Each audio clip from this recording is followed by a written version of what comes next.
Nyakairu reported extensively about rebel leader Joseph Kony, who's believed to have kidnapped as many as 20,000 children in the past 20 years, turning boys into soldiers and offering girls as rewards to his commanders. Kony is the leader of the Lord's Resistance Army and one of the most wanted terrorists in the world.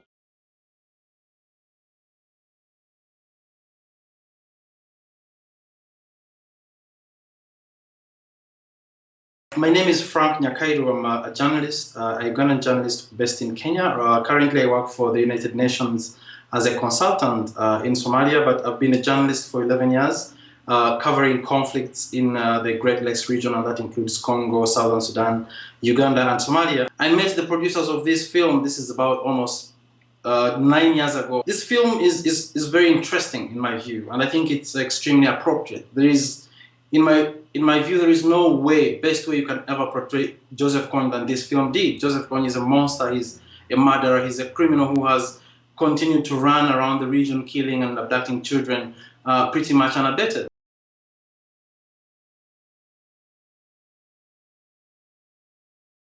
A lot of people have no idea about how much Invisible Children has done in northern Uganda. And they are judging this video as one Western-centric, view of African problems. They think it's dropping from oblivion and trying to have an opinion about an African problem. And I think that is a very, very uninformed, I think somewhat ignorant way of reacting to things like this. They have no information about the background, the involvement of Invisible Children in all these issues. And I think they have been extremely unfair in a very ignorant way.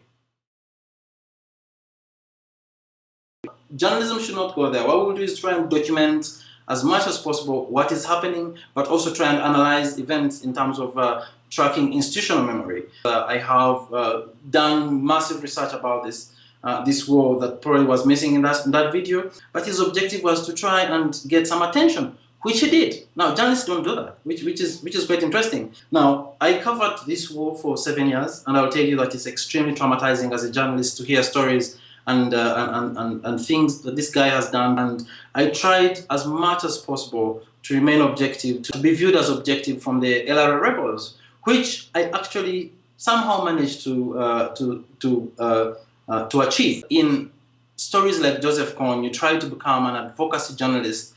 You definitely place yourself in one position against the other, and that is definitely a failure. Both parties were committing crimes. What would you advocate for? Who would you advocate to?